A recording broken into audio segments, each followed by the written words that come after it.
పేదవాడి పక్షాన నిలబడతాం, ప్రజా గొంతుకై నినదిస్తాం. వాయిస్ ఆఫ్ వాయిస్లెస్, తెలుగువారి మనస్సాక్షి సాక్షి టీవీ. సాక్షి టీవీ ప్రసారాల కోసం మీ స్థానిక కేబుల్ ఆపరేటర్ని వెంటనే సంప్రదించండి. యూరియా బస్తాలు దొరక్క అల్లాడిపోతున్నారు వరంగల్ జిల్లా రైతులు.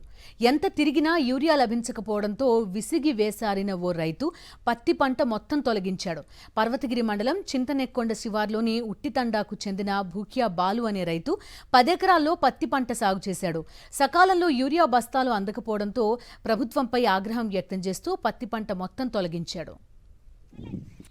యూరియా దొరకలేదు, నాకు ఇబ్బంది పెడతాడు. అందుకనే మేము పత్తి చేను అన్ని ముఖం ఇగో అన్ని తీస్తున్నాం.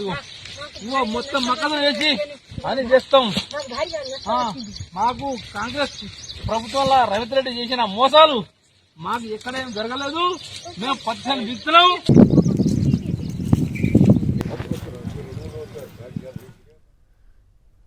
సోషల్ మీడియాలో ఈ వీడియో వైరల్ కావడంతో మాజీ మంత్రి ఎర్రబెల్లి దయాకర్ రావు వ్యవసాయ క్షేత్రానికి వెళ్లి రైతు భూక్యా బాలును పరామర్శించారు.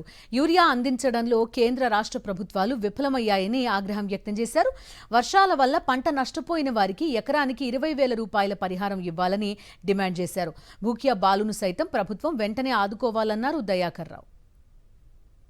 రేవంత్ రెడ్డి గారు ఫెయిల్ అయ్యి కావాలని కేంద్రం మీద నెట్టుడు, కేంద్రం రాష్ట్రం మీద ఇద్దరు ఫెయిల్ అయ్యారు. కేంద్రం ఫెయిల్ అయింది, రాష్ట్రం ఫెయిల్ అయింది.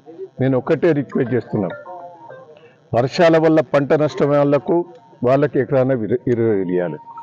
వర్షాలు పడుతుంటే యూరియా వేయాలి. యూరియా వేయకుండా చాలా పంటలు నష్టపోతున్నారు. ఉదాహరణకే బాలునాయక్ ఈయన పంట నష్టపోయింది. ఇటువంటి వాటికి కూడా ఎకరాన 20,000 యూరియా వేయకుండా అది ప్రభుత్వం లోటు కాబట్టి ఆ 20,000 కూడా ఎకరాన 20,000 నష్టపరిహారం. మేము వదిలిపెట్టేది లేదు. రేపు అసెంబ్లీలో కూడా నిలదీస్తాం, మా వర్కింగ్ ప్రెసిడెంట్ కూడా నిలదీస్తాం, హరీష్ రావు గారు నిలదీస్తాం. వదిలిపెట్టేది లేదు.